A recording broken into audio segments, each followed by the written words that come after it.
श्री परमात्मने नमः। अथवा योगिनाम् एव कुले भवति धीमताम् एतत् हि दुर्लभतरं लोके जन्म यतः ईदृशम्। अथवा यानी या, योगी नाम विद्वान योगियों के, एव निश्चय ही, कुले परिवार में, भवति जन्म लेता है, धीमताम परम बुद्धिमानों के, एतत् यह, ही निश्चय ही, दुर्लभ तरम अत्यंत दुर्लभ, लोके इस संसार में, जन्म, यत जो, इद्दिशम, इद्दिशम मीन्स इस प्रकार का। अथवा यदि दीर्घकाल तक योग करने के बाद असफल रहे तो वह ऐसे योगियों के कुल में जन्म लेता है जो अति बुद्धिमान है। निश्चय ही संसार में ऐसा जन्म दुर्लभ है। यहाँ पर योगियों के बुद्धिमान कुल में जन्म लेने की प्रशंसा की गई है, क्योंकि ऐसे कुल में उत्पन्न बालक को प्रारंभ से ही आध्यात्मिक प्रोत्साहन प्राप्त होता है। विशेषतया आचार्यों या गोस्वामियों के कुल में ऐसी परिस्थिति है। ऐसे कुल अत्यंत विद्वान होते हैं और परंपरा तथा प्रशिक्षण के कारण श्रद्धावान होते हैं। इस प्रकार वे गुरु बनते हैं। भारत में ऐसे अनेक आचार्य कुल हैं, किंतु अब वे अपर्याप्त विद्या तथा प्रशिक्षण के कारण पतनशील हो चुके हैं। भगवत कृपा से अभी भी कुछ ऐसे परिवार हैं जिनमें पीढ़ी दर पीढ़ी योगियों को प्रश्रय मिलता है। ऐसे परिवारों में जन्म लेना सचमुच ही अत्यंत सौभाग्य की बात है। सौभाग्यवश हमारे गुरु श्री श्री विजय कृष्ण गोस्वामी, जो स्वयं हमें भी ऐसे परिवारों में जन्म लेने का अवसर प्राप्त हुआ, हमें बचपन से ही भगवत भक्ति का करने का प्रशिक्षण दिया गया। बाद में दिव्य व्यवस्था के अनुसार हमारी जो अभी की जो गति है वो चल रही है। तो इस श्लोक में यह इस चीज पर ध्यान दिया जा रहा है कि वैराग्यवान पुरुष उन लोकों में न जाकर ज्ञानवान योगी के ही कुल में जन्म लेता है, परंतु इस प्रकार का जो यह जन्म है वह संसार में निस्संदेह अति दुर्लभ है। उत्कृष्ट योग भ्रष्ट का जन्म योगी जनों के परिवार में कैसे होता है?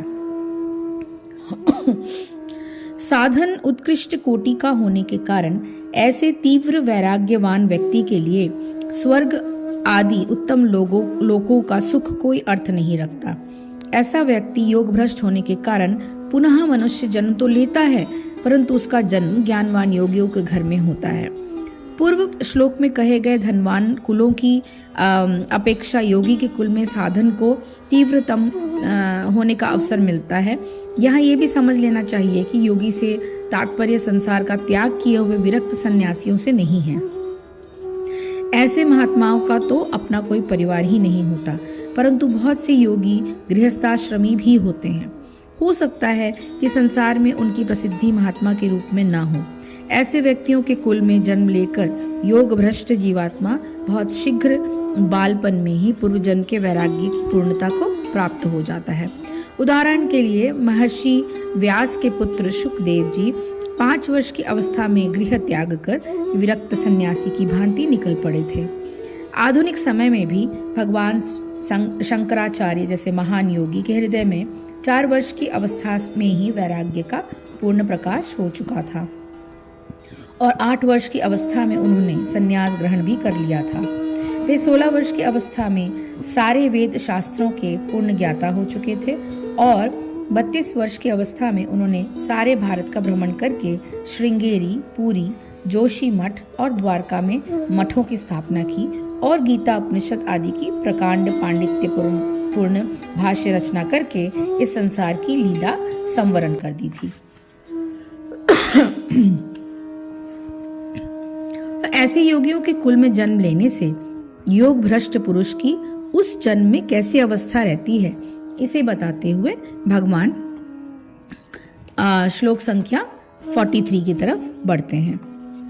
तत्र तं बुद्धि संयोगम लभते पौर्वदेहिकम यतते च ततः भूयः संसिद्धो कुरु नंदन।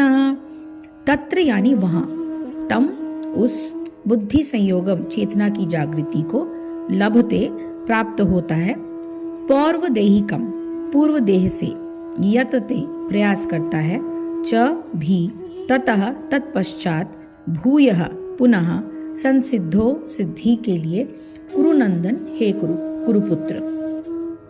हे कुरुनंदन, ऐसे जन्म पाकर वो अपने पूर्व जन्म की दैवी चेतना को पुनः प्राप्त करता है और पूर्ण सफलता प्राप्त करने के उद्देश्य से वह आगे उन्नति का प्रयास करता है। राजा भारत, जिन्हें तीसरे जन्म में उत्तम ब्राह्मण कुल में जन्म मिला, पूर्व दिव्य चेतना की पुनः प्राप्ति के लिए उत्तम जन्म के उदाहरण स्वरूप हैं।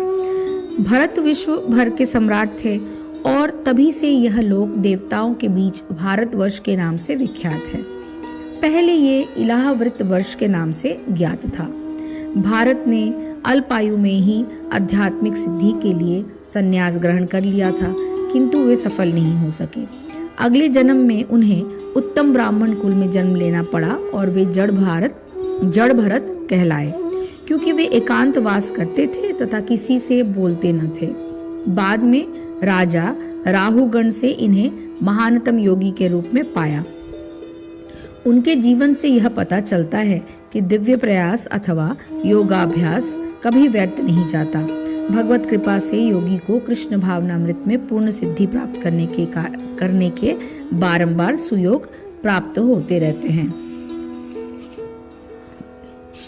वह पुरुष वहां उस शरीर में साधन किए हुए बुद्धि के संयोग को अर्थात समत्व बुद्धि योग के संस्कारों को अनायास ही प्राप्त हो जाता है और हे कुरुनंदन, उसके प्रभाव से फिर अच्छी प्रकार भगवत प्राप्ति के निमित्त यत्न करता है।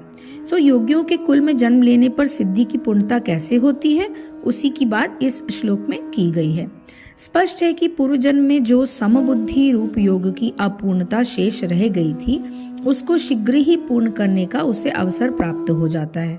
फिर उसके प्रभाव से परमात्मा की प्राप्ति करने में वो पहले से भी अधिक तीव्र अभ्यास करके शीघ्र ही परम सिद्धि को प्राप्त कर लेता है।